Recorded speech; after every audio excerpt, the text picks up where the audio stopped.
The medieval pilgrimage poem, The Stations of Rome, promises its readers salvation. Thousands of years' worth of pardon for sin if they'll just follow the pilgrimage route that it lays out. How did they believe it? One of the first things you need to understand about medieval people is that they were terrified of hell. This wasn't a distant or abstract fear for them. In fact, one of their major responses to that fear was pilgrimage, real, physical movement to specific holy sites that they were promised could help save them. Travel was often dangerous and difficult in the Middle Ages, but people believed, genuinely believed, and acted upon the belief that it could save them. Pilgrimage routes shaped medieval Europe. People and resources moved in enough quantities to shift entire economies, largely motivated by faith. This was a very real phenomenon. People were willing to do a lot to save their souls. In the late Middle Ages, a tradition developed in which texts, mostly in Latin, were used to advertise pilgrimage routes, which would get you the most indulgences possible. Indulgences were basically pardons of a certain quantity of penance for your sins. Late medieval people believed that they needed to atone for their sins, with penance during their lifetime, or with pain and suffering in purgatory after they had died. They also often believed that the penance and pain that they owed for their sin was so vast as to be insurmountable. Sin, penance, purgatory, and hell were terrifying concepts. Indulgences promised a way out, a quantifiable, controllable way of, with the Church's help, gaining salvation. These texts, these poems and prose works that promised indulgences, listed churches, major and minor, with their locations, relics, and huge indulgences. But these were often fraudulent, or not officially granted by the Catholic Church, meaning it was just the author trying to convince these people to go to these churches. Historians since the 1920s have regarded the texts that promised these people indulgences as advertisements and propaganda, promising people that traveling to Rome could solve their worries about salvation. Around the year 1390, a scribe wrote down a version of this tradition in Middle English, titled The Stations of Rome. This poem expressed many of medieval people's anxieties about their souls and salvation. It equated sins to sore and filth, and it talked of the pains and fires of hell. It also addressed itself, in its first line, to people who want to save their souls. Hose hola his sola leche, lusne to me, I wola him teche.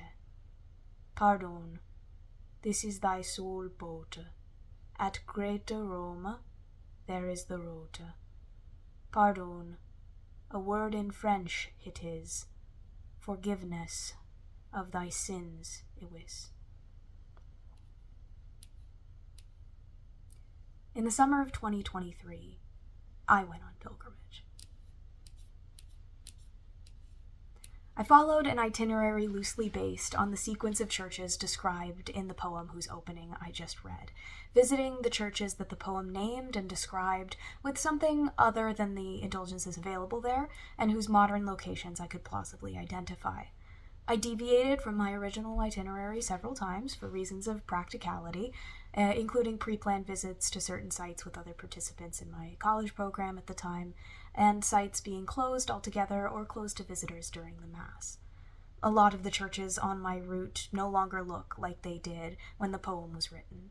Some have since burned down, been demolished, or have been changed enough as to be unrecognizable. These are active, in-use places of worship. They don't look like they did back in the Middle Ages. They haven't been static for all those centuries, and many churches in Rome were extensively rebuilt during the Baroque era. But I was able to follow the basic route of the poem, and I was able to get some personal insight into the meanings of pilgrimage in the Stations of Rome.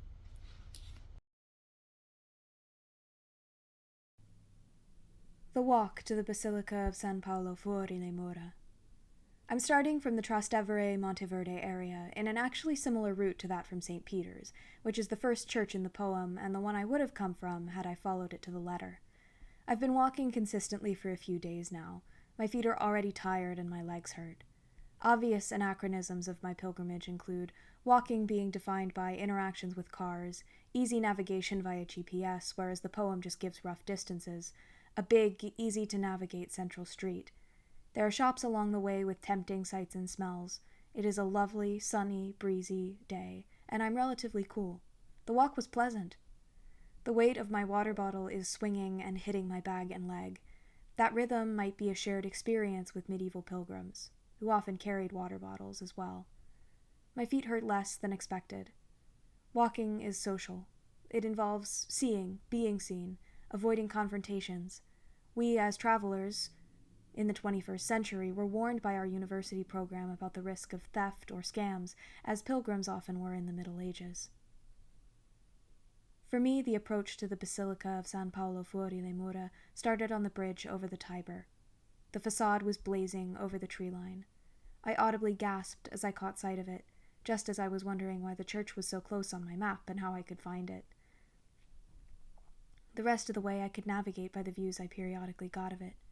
Felt myself getting more excited with each new view. The approach isn't something we always think about, but its framing from the Tiber was marvelously theatrical and almost shocking. I think that sight from a distance, especially of the facade's higher levels, which are hard to see up close, may have been part of wowing pilgrims. Far off, above the trees, the gold facade really looked like heaven. San Paolo fuori le mura. This church was largely destroyed in the 19th century, but rebuilt to mimic the medieval one closely, with some surviving elements. I am approaching it as I approach a facsimile. The forecourt. For me, it gives a strong impression of classical ideals of beauty, with strong, repeated verticals and dominant colors of white, blue, and green. It could be called paradisical with the garden. It is very open-feeling, yet sheltered. Huge scale, grandeur, order, organization, strong, often right angles, birdsong, the smell of flowers, breeze, sun, and natural dynamism within stable forms, stone, smoothness, and multicolored marbles. The effect of the mosaic in the sun is truly striking. It makes me draw breath and exclaim, "It is vibrant." Imagining seeing that and truly believing it was a glimpse of a heaven you were trying to get to makes me really emotional. It must have meant so much. This is also the first church where I saw a Porta Sancta, a door opened by the Pope only for the Jubilee year. The ceremony of the Pope opening this door to the extraordinary plenary indulgence offered by the Jubilee shows the continued agency of the Pope in granting access to remission of sin. The interior. Organ music, dimness, an immediate feeling of suffocation or air being sucked out. Bodily, I'm trying to make myself smaller, and my eyes went upwards. Strong lines, vast spaces, smooth stone, most detail is upwards. I feel drawn towards the center and the music, but unsure if I can approach. The apse and arch mosaics are similarly spectacular, graphically powerful and clean. The descent to the tomb. Rough rock is visible. There is a place to kneel. I did. All the beauty is towering above you, and you are close to the saint. I felt like crying, but was still disconnected from and trying not to disturb real worshippers.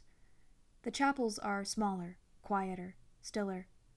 They sell souvenirs and food outside, like many medieval sites did. I got both. And I went to the archaeological area. Apparently there was a covered walkway for pilgrims from the city wall to the church during the Middle Ages. In the poem, The Stations of Rome, indulgences are consistently measured in units of time, most often years and often thousands of years. The scale of time implies that a soul could be required to do thousands of years worth of penance after they died, and yet could, in the course of a relatively short trip in Rome, accrue enough pardon and indulgences to replace all of that. The timescales involved may seem irreconcilable to us, but clearly to the poem's authors and readers, they were not. The following analysis will argue that these timescales are bridged by space. specifically the holy places of Rome.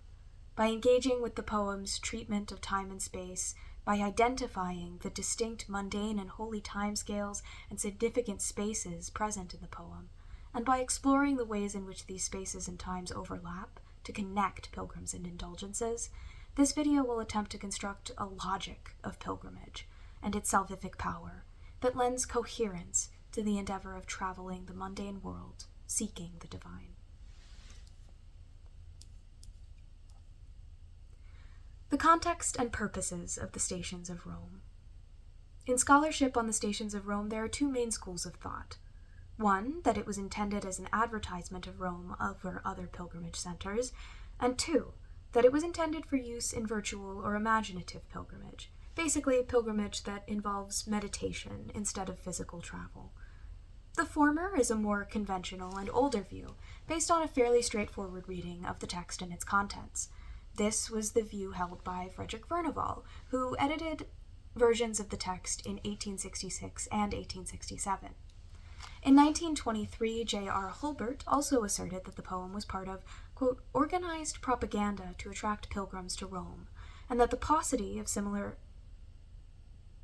literature promoting other pilgrimage sites, in comparison with the multitude of manuscripts advertising Rome, indicates a systematic plan in the propagation of the latter. These medieval advertisements of Rome, as Hulbert termed them, included the Stations, a vernacular text in English, but also works of a larger and earlier Latin tradition, on which the Stations is likely based. Specifically, the Stations of Rome likely derives from a Latin prosed work, the Indulgentiae Ecclesiarum Orbis Romae. The existence of this larger tradition in both Latin and English, which could have reached different audiences, implies a larger effort to promote Rome, potentially to both Latin-educated readers and to less educated or lay audiences. A more recent scholar, Deborah J. Birch, argues that the text's historical and socioeconomic context also suggests its use as advertisement. Birch particularly emphasizes competition between pilgrimage centers, and notes that, quote, one of the most interesting features of this text, however, is the way in which the remission to be gained at Rome is promoted above that of other pilgrimage centers. The poem itself explicitly promotes Rome over Jerusalem, claiming, if men knew, great and small, the pardon that is at great Rome, they would tell in their homes it were no need to men in Christendom to pass into the Holy Land over the sea. Since the poem spends much of its duration telling the readers about these vast quantities of pardon at Rome, it seems to have the goal of convincing them to go to Rome rather than Jerusalem. However, other scholars have asserted that the text was never intended to promote physical pilgrimage to Rome, but virtual or imaginative pilgrimage. C. David Benson argues for a view of the Stations of Rome as imagined pilgrimage to Rome, arguing there is no reason to believe that any of the writers or readers of the Stations, as opposed to those of the original Indulgentiae, ever made a pilgrimage to Rome. On the basis of the evocative nature of the poem's imagery and style, its lack of practical travel advice, and the impracticality of taking any of the extant manuscripts of the poem on a journey. Basically, all of the manuscripts that this poem still exists in were not something that you could carry with you while you were traveling. Building upon Benson's assertions, Logan Quigley has argued that specifically the rolled manuscripts of the Stations, 2 of the surviving 9, while not suited as a medium for physical travel, were particularly suited to imagined travel. Referring to the physical process of unrolling these manuscripts, he writes, "This material process reveals a different way of enacting virtual travel. Rather than permitting a reader to translocate from one space to another as we might typically expect, the rolled Stations manuscripts instead prompt a collision between our experience of human time and the divine eternity inhabited by the medieval Christian God." The way to the Tre Fontana area. This location is very out of the way, near a highway now, which I walked along, but the immediate approach is sheltered, almost thatched, by delicate dark green trees that come to a misty point at the top. Under the entrance arch to the abbey are seemingly very old frescoes. The entrances to the next 2 churches are directly adjacent to one another. The Chiesa di Santi Vincenzo e Anastasio alle Tre Fontane.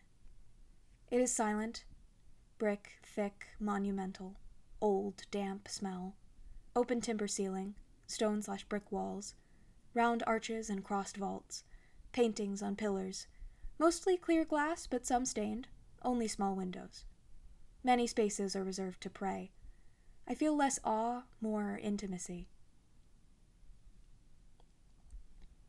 Scala Coeli. It is clearly not a medieval building. Verticality, roundness. I came in and immediately looked up to the false sky or skies above. Light comes in from strategic, some gold glass windows. You must climb stairs to approach. There are stairs down into the crypt. Birdsong and silence. I was alone inside. The Tre Fontane area. The area felt strange, distant, and for me a little unsettling. The contrast to the basilica was stark, even though both are significant sites of St. Paul.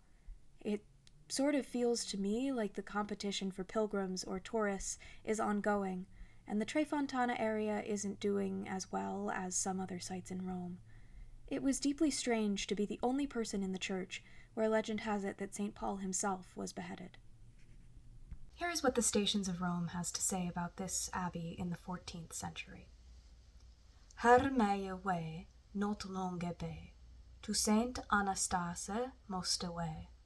2 mile is holde between, of fair way and of grene.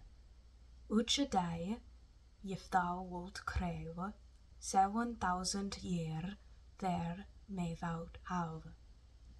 Pope Urban, that holy seer, so rewarded man her here. Pope Silvestre to pilgrimes, that thither cometh, diverse times, penance broken, and oaths also, his own help he put thereto. Wrathing of father or mother, if it be, in Goddess nome he forgiveth thee. Before the door stont a stone, Saint Paul's head was laid thereon. A traitor smote off his head, with a sword there it was laid. Thereafter sprung welles frey, houses there well may he say. Within this passage there are 3 discernible scales of time. The first is the pilgrim's own contemporary moment, most evident in the line, "Here may we not long be." The pilgrim has only finite time for their pilgrimage, which has to be practically possible for a mortal human to perform. Especially if the pilgrim is a layperson, meaning they're not a monk, they're not a nun, they're not in the church. This time is highly limited by practical concerns and the necessity of existing in the mundane world. Here, the shortness of the pilgrim's time explains the narrator's urgency. Thus, it is important that indulgences are available at the church supposedly each day, that the pilgrim can easily and quickly go from one church in Rome to another. While this time scale is clearly mundane, the following 2 could be considered holy or divine. The second time scale is the time in which holy narratives take place, or holy narrative time. In this case, the narrative is that of the martyrdom of St. Paul, but the poem frequently digresses into narrations of holy or notable events, ranging from the crucifixion to the conversion of Constantine. Although these events are regarded as historical fact by the narrator, the time in which they took place is somewhat ahistorical or non-specific, in that the events which took place centuries apart are not differentiated. These events all seem to take place in the vague, glorified Christian past, sanctified by the deaths of major martyrs and the transpiring of major miracles. And while they also take place in the world and are framed within worldly or mundane space within worldly history, the events themselves and their time are holy.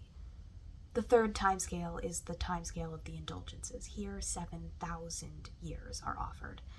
The timescale of the indulgences offered far surpasses that of the human lifetime, and thus that of potential human experience in the mundane world, as well as, arguably, human understanding. The assertion that this much pardon is available implies that it might be necessary, meaning that a soul might be required to do 7,000 years worth of penance after death. However, a visit to this church, seemingly requiring less than a day of mundane time, they're explicitly not here for long, since the 7,000-year indulgence is available each day, is posed as the equivalent to thousands of years of post-mortem penance. While this offer would clearly appeal to those seeking quick passage through purgatory, it is extraordinary, and potentially beyond belief or beyond human reach. The readers of this poem would have had to reconcile with or accept the disparity in scale between their own time and the scale of the indulgences that they sought, in order to believe that those massive indulgences really were attainable. There is a historical explanation for this disparity: indulgence inflation. Throughout the Middle Ages, pilgrimage sites were implicitly competing for pilgrims and the socio-economic benefits that they brought. Rome was at times particularly aggressive in its self-promotion, as we've already seen. As Deborah J. Birch records, several popes, including Innocent III, were also keen to encourage and promote pilgrimage to the city. This they sought to do particularly through the issuing of indulgences, which were gradually increased in number and value throughout the course of the 13th century. From an economic perspective, Bell and Dale have asserted that because the availability of indulgences was used as a promotional device in the competitive struggle between rival shrines, the scale of indulgences available by the time of the Stations of Rome amounted to redemptive hyperinflation. This process was simultaneously taking place in medieval literature, in Middle English, without papal authority, and late medieval manuscripts, images, and printed books increasingly promised excessive pardons of questionable origins and authority, showing the corruption of late medieval indulgences. The Stations of Rome was participating in the trends both of promoting a pilgrimage site by promising huge quantities of indulgences, and of promising huge quantities of indulgences of dubious legitimacy in late medieval English literature. However, this historical explanation is exterior to the poem's own logic, and would not have made sense as a way for medieval people to devoutly engage with the text, especially if they had a stake in believing these indulgences were legitimately available. The economic explanations wouldn't have helped a medieval pilgrim who genuinely wanted to believe that their pilgrimage could save them. Domine, quo vadis? On the road to this church, there are remnants of pilgrimage routes, signs that say Via Franciginum, but the road itself is not very pedestrian-friendly. The inside of the church today is set up almost like a reenactment of the miracle story it commemorates. The footprints of Christ are in the center of the aisle. On one side, a painting of Peter is saying, "Lord, where are you going?" Opposite, Christ answers that he's going to Rome to be crucified again in Peter's place. Peter, of course, turns back and goes to Rome in response.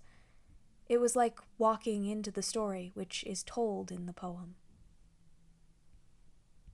Space in the Stations of Rome. Within the poem, the method of gaining indulgences is pilgrimage, a holy journey which definitionally involves a change, real or imagined, in space. The poem's main framing device is a journey from church to church. Space thus seems to be the most likely way of bridging the disparity in scale between the short time in which the pilgrimage takes place and the thousands of years of pardon the poem is claiming it could provide. Space, like time, features prominently in the poem. This includes the churches that the poem names, the important locations which the pilgrim sequentially inhabits in the course of their travel. It's also referenced in the line, 2 miles is between of fairway and of green, in the case of the Church of St. Anastasius. The pilgrim has to travel through that distance, physically or imaginatively. It's part of their immediate surroundings. This space, along with the pilgrim's contemporary moment, forms the pilgrim's mundane setting. There's also holy narrative space, which accompanies the holy narrative time to form the setting of the poem's holy stories. The poem emphasizes this space, particularly in the case of the Church of St. Anastasius, with the lines, "Before the door stands a stone, St. Paul's head was laid thereon." This dramatic detail, the materiality and particularity of the stone itself on which St. Paul's martyrdom directly took place, is vital to the poem's power. As mentioned previously, holy narrative space exists within the world and within mundane space, but like holy narrative time, it is sanctified by association with holy events. This space is in the world, but also holy, and importantly, accessible.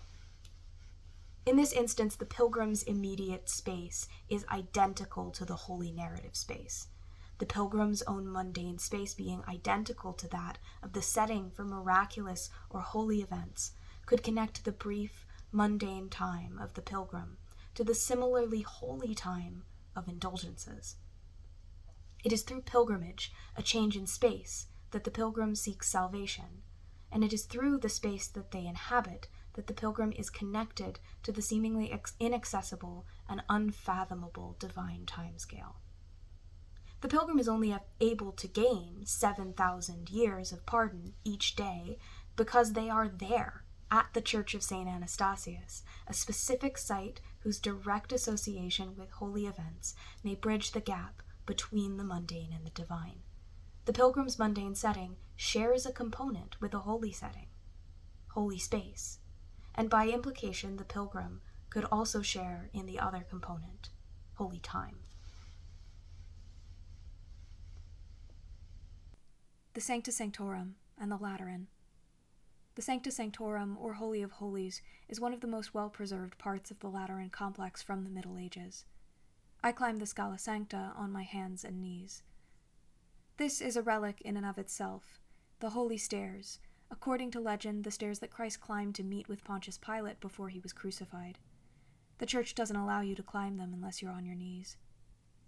There were windows through the wood onto the stairs themselves, connection to Christ, and there were coins shoved in the gaps by worshippers. The wood is remarkably smooth. That performance of devotion and humility was very effective. It really does hurt your knees after a bit. To go up each stair, you have to tilt your balance and hurt yourself. The people around me were really praying. I was trying to stay out of their way. But I almost cried thinking about my younger, Christian self, and how she would have done that 1,000 times some nights if she thought it would save her. I'm a person who's cried many times about my salvation and its uncertainty. I absolutely would have humbled myself like that and prayed on those nights I was so self-loathing and repentant and sure I would go to hell. At the top of the stairs is a crucifixion fresco, captioned with something like, "He is wounded because of our iniquities and sins," a clear creator of guilt and contrition necessary to the penitent mood that makes pilgrimage possible. This sort of pilgrimage seems like it could be a way to do something concrete, something active, something seemingly in one's own control, towards the nebulous, theological, divinely controlled goal of salvation. That could help alleviate some anxiety about the uncertainty of salvation and the fear of hell, both of which I've experienced firsthand. Now pass away to Sancta Sanctorum, that is the chapel of Clericorum. Therein is the Salvator, to whom men doth great honour.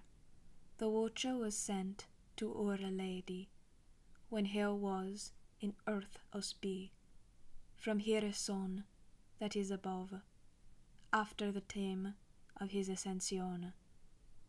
Of Peter and Paul, her heads been there, well closed under the high altar, and other reliques, money on, there been closed in a stone.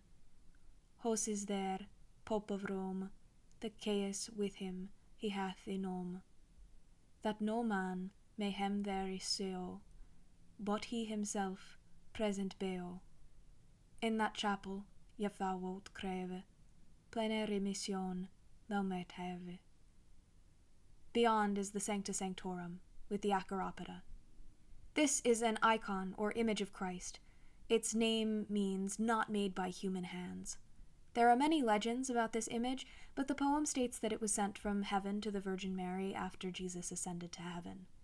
It is striking, still. You see it through the grating, all aglow but the little face, where no precious metals adorn it. You need a ticket to enter the chapel, as I suppose you once needed the Pope's keys. It has an aura about it. Exclusivity? The precious metals? The sudden lack of precious metals on the face? My own thought or belief that it would have been and still is so important to so many people? They sell souvenirs inside. I bought a keychain of the Acaropida. Santa Croce in Jerusalem. Virtual pilgrimage to Jerusalem. It has an elegant, curving Baroque facade and a beautiful Baroque interior with color concentrated in the apse and chapels. The walk within the basilica is punctuated by chapels. 15th century wooden Christs are always striking to me. Raw suffering, raw pity. The relic chapel was constructed in the 1920s to accommodate pilgrims, and it enacts a virtual pilgrimage, per signage in the hallway approaching the chapel. The relics give you that too, that direct connection with Jesus and his passion. It brought to mind the competition between Rome and Jerusalem, which the poem references when it says, "If men understood, great and small, the pardon that is at great Rome, they would tell in their homes it were no need to men in Christendom to pass into the Holy Land, over the sea to Jerusalem." And the need to cater to people's demands for connection to the divine in both the 1920s and the Middle Ages. Choral and organ music. I got kicked out because Mass was starting, but that might be kind of fitting because I think pilgrims were often funneled into aisles and chapels to keep them from disturbing the Mass or the prayers. I ended up having to wait hours for it to open again. Even though I could have just gone on, I found that I really cared about these relics enough that I wanted to spend more time with them and see them properly. This is still a loaded site in the modern world.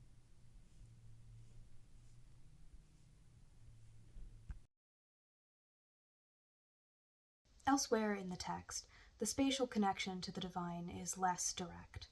The text has a section on the Basilica Santa Croce in Jerusalem, which it calls the Church of the Holy Rood, or Holy Cross. Although this church, despite its name, is not in Jerusalem, the relics that it holds are purported to have come from there.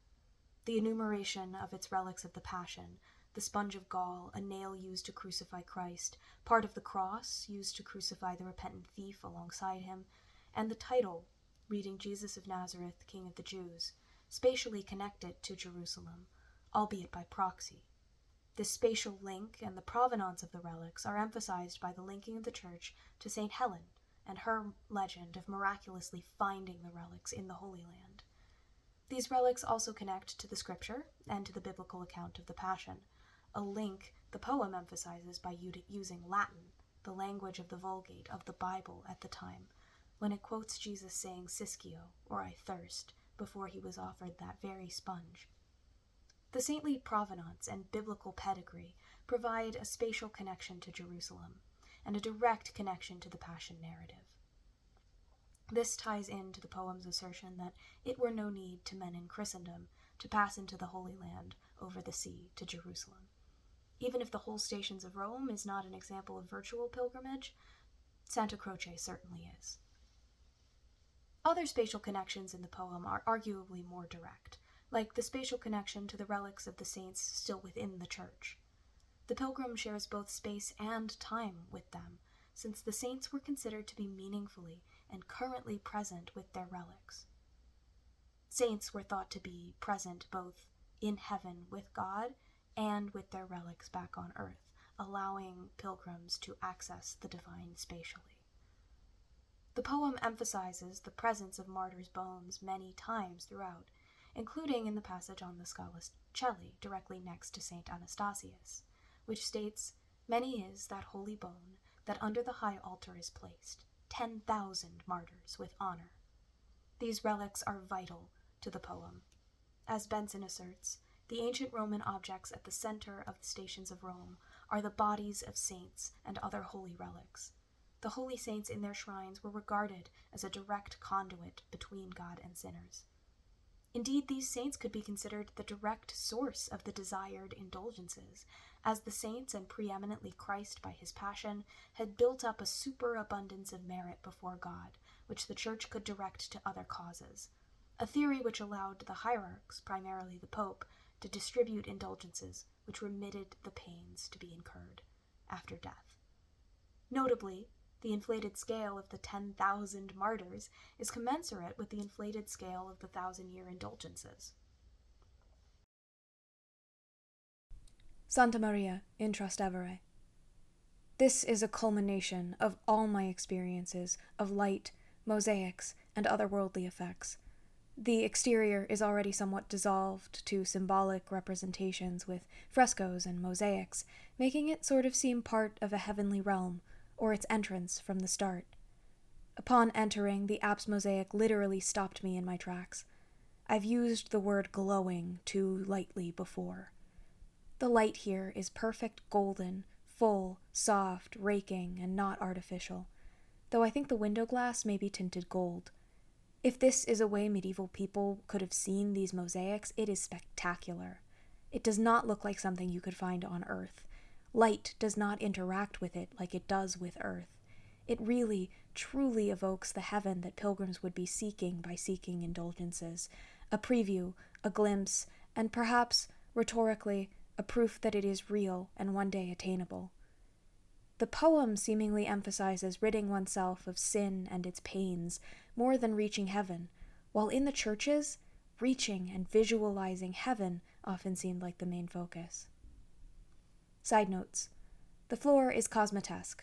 The columns are mismatched and thus potentially spolia or taken from ancient or other building sites. There is Marian imagery and emphasis in the mosaics, an emphasis on the Virgin Mary. My shoulders relaxed as I walked down the center aisle. The mosaic looked worse when artificially lit.